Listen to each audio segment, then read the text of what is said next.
फिल्मी flashback with doctor Manoj Salvekar.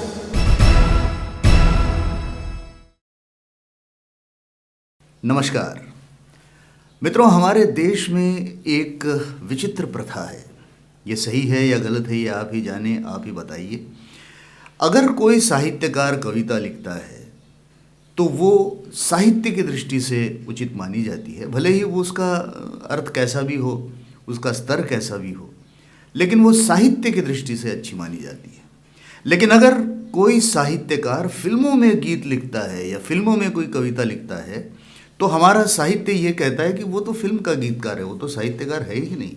ये बड़ी विडंबना है और इस विडंबना के शिकार एक बहुत ही बेहतर गीतकार, एक बहुत ही उम्दा साहित्यकार हमारे मुल्क में हुए हैं, जिन्होंने बेहतरीन से बेहतरीन गीत लिखे। ऐ मेरे वतन के लोगों, जरा आँख में भर लो पानी, जो शहीद हुए उनकी जरा याद करो कुर्बानी।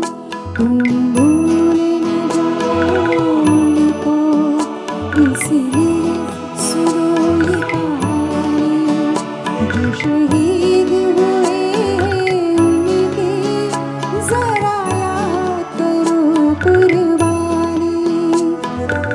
ये राष्ट्रीय गीत ऐ मेरे वतन के लोगों लिखने वाले गीतकार का नाम था कवि प्रदीप। और कवि प्रदीप को तत्कालीन साहित्य ने साहित्यकार का दर्जा न देते हुए फिल्मों के गीतकार का दर्जा दिया, और फिल्मों में लिखते हैं इसलिए साहित्यकार मानने से थोड़ा सा हिचकिचाहट का उन्होंने सामना किया।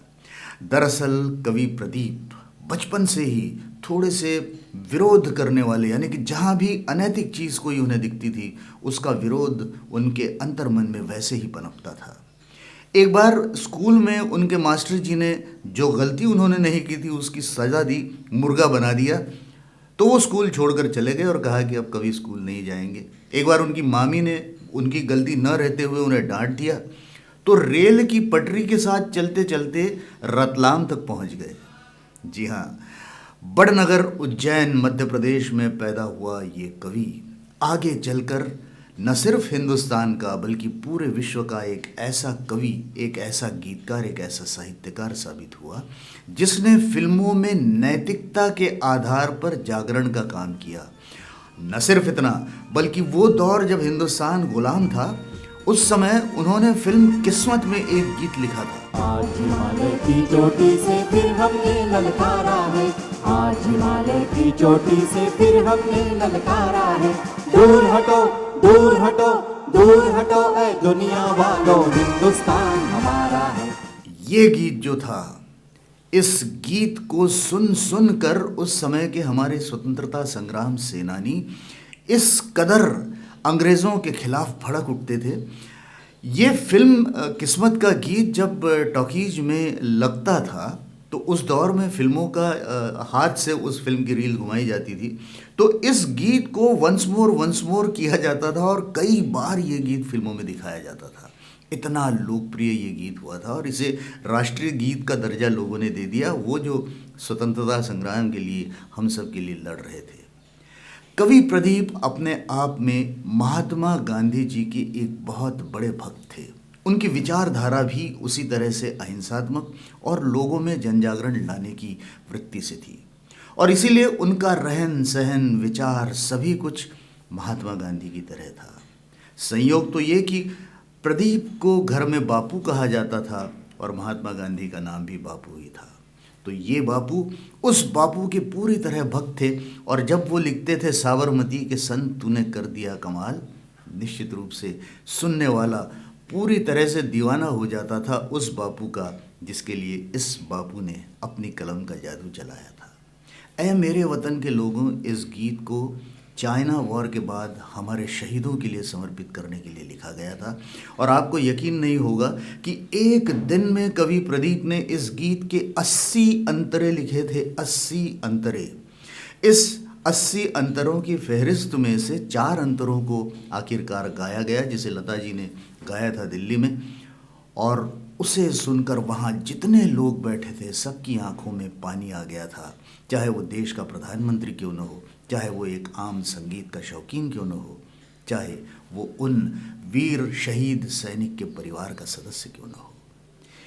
अंतर्मन से देशभक्ति की भावना जिसके अंतर्गत थी, अंतर्मन से समाज के प्रति कुछ देने की भावना जिसमें थी, अंतर्मन से जो समाज को सुधार कर उसमें कुछ जागरूकता लाने की कोशिश करते थे, ऐसे कवि प्रदीप की उस काल में लिखी हुई रचनाओं को सुनने के बाद ऐसा लगता है कि आज के काल के लिए भी वो कितनी उपयुक्त है। फिल्म नास्तिक का उनका लिखा हुआ गीत आज भी यही बताता है कितना बदल गया इंसान। सूरज न बदला, चांद न बदला, ना बदला रे आसमान, कितना बदल गया इंसान।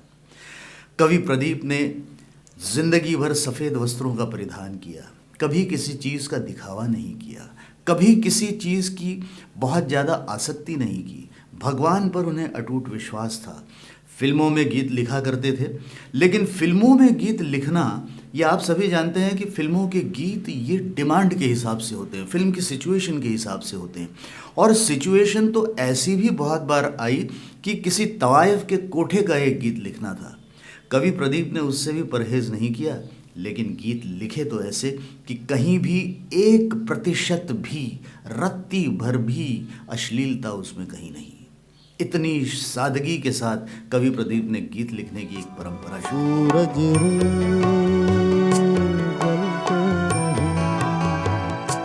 सूरज रे जलते रहे, जगत भर की रोशनी के लिए, करोड़ों की जिंदगी के लिए। सूरज जलते रहे। 6 फरवरी 1915 कवि प्रदीप का जन्मदिन, और उस उपलक्ष्य में आज हम उन्हें समर्पित कर रहे हैं हमारा ये ऑथेंटिक ऑर्गेनिक इन्फोटेनमेंट। ऑथेंटिक पूरी तरह से विश्वसनीय, ऑर्गेनिक पूरी तरह से शुद्ध, और इन्फोटेनमेंट जानकारी और मनोरंजन का एक सुरीला संगम। मित्रों, कवि प्रदीप आज इस दुनिया में नहीं है, लेकिन इस देश में कवि प्रदीप फाउंडेशन के नाम से जाने माने नेता श्री अविनाश पांडे ने कवि प्रदीप को आज भी जीवंत रखा है।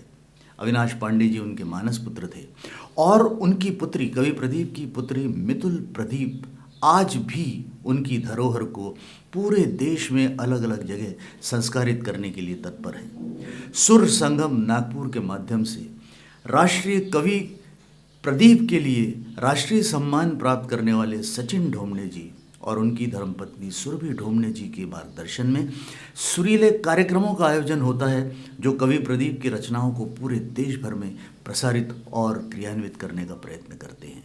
कवि प्रदीप के आदर्श को अगर हमारी पीढ़ी सामने रखे, कवि प्रदीप ने जिस तरह से नैतिकता का पालन जिंदगी भर किया, अपनी रचनाओं में कहीं भी अश्लीलता न लाते हुए बेहतर से बेहतर संदेश देने की कोशिश की, आज हम और आप साहित्य के माध्यम से, अपनी कला के माध्यम से, अपने प्रदर्शन के माध्यम से समाज को जागृत और जागरूक रखने के लिए इस नैतिकता के साथ कार्य करते रहें।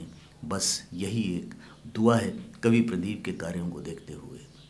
11 दिसंबर 1998 को कवि प्रदीप इस दुनिया से रुखसत हुए। हम उन्हें श्रद्धांजलि देते हैं, प्रणाम करते हैं। मित्रों, जैसा आप सभी जानते हैं कि हम हमारे हर भाग में एक प्रश्न पूछते हैं। पिछले भाग में भी हमने एक प्रश्न पूछा था, और वह प्रश्न था कि कुंदन लाल सहगल साहब ने किन फिल्मों में पहले काम किया था और किस नाम से उन्होंने काम शुरू किया था। जी हाँ दोस्तों, सहगल कश्मीरी के नाम से उन्होंने काम किया था, और हमारे बहुत सारे मित्रों ने इसका सही जवाब दिया है। आज हम आपको एक सवाल दिए जा रहे हैं, जो आप कमेंट बॉक्स में जिसका उत्तर अवश्य लिखें।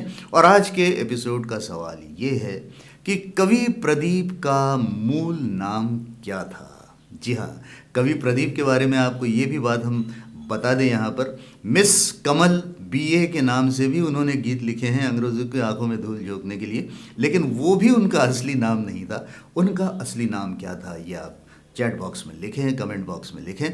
फिर मिलेंगे अगले कार्यक्रम में, फिर किसी खूबसूरत सी बात को लेकर। तब तक के लिए नमस्कार।